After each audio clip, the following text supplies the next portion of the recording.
আসসালামু আলাইকুম। তো আমি আজকে কথা বলবো। অনেকেই রিকোয়েস্ট করছেন ভাইয়া 18তম শিক্ষক নিবন্ধনের চূড়ান্ত রেজাল্ট কখন দিবে আর ষষ্ঠ গণবিজ্ঞপ্তি কখন হতে পারে, এই দুইটা বিষয় নিয়ে কথা বলবো 2 থেকে 3 মিনিট। ভিডিওটি একটু ধৈর্য সহকারে দেখেন আর আমাদের এই চ্যানেলটা একটু সাবস্ক্রাইব করে দিবেন সবাই।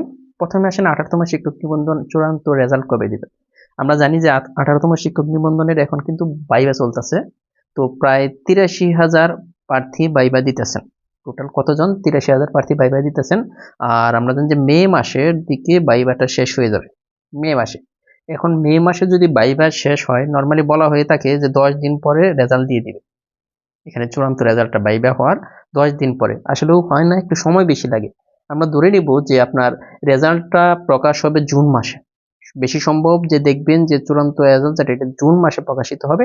আর চূড়ান্ত রেজাল্টটা যদি জুন মাসে প্রকাশ করে, তাহলে যে জাতীয় যে মেধা তালিকা প্রকাশ করবে, এটা কিন্তু মানে জুন মাসের মাঝামাঝি যদি চূড়ান্ত শেষ হয়, তাহলে জুলাই মাসে, সম্ভবত জুলাই মাসের শেষের দিকে, জুলাই মাসের শেষের দিকে দেখবেন যে জাতীয় মেধা তালিকা যেটা, এটা প্রকাশ করা হবে। কারণ জাতীয় মেধা তালিকায় মানে যারা টিকবে তাদের নাম তো প্রকাশ করতে হবে। এরপরে হইতেছে যে ষষ্ঠ গণবিজ্ঞপ্তি। এটা জুলাইয়ের শেষেও হতে পারে, অথবা জুলাইয়ের পরে যে মাসটা, আগস্ট মাসেও হতে পারে। তো আগস্ট মাসে যদি হয়ে যায় বা জুলাইয়ের শেষে এখানে আবেদন করার সুযোগ দিবে।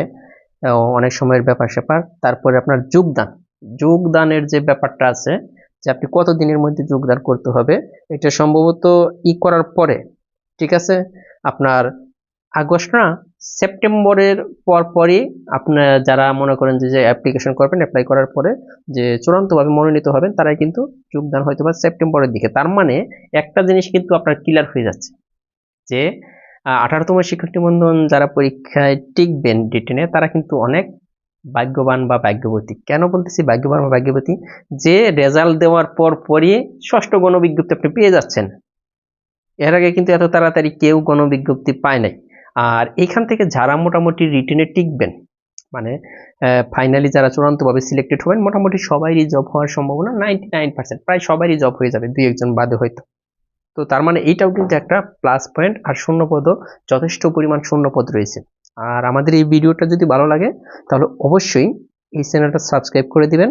তো ধন্যবাদ সবাইকে, ভালো থাকবেন, আল্লাহ হাফেজ।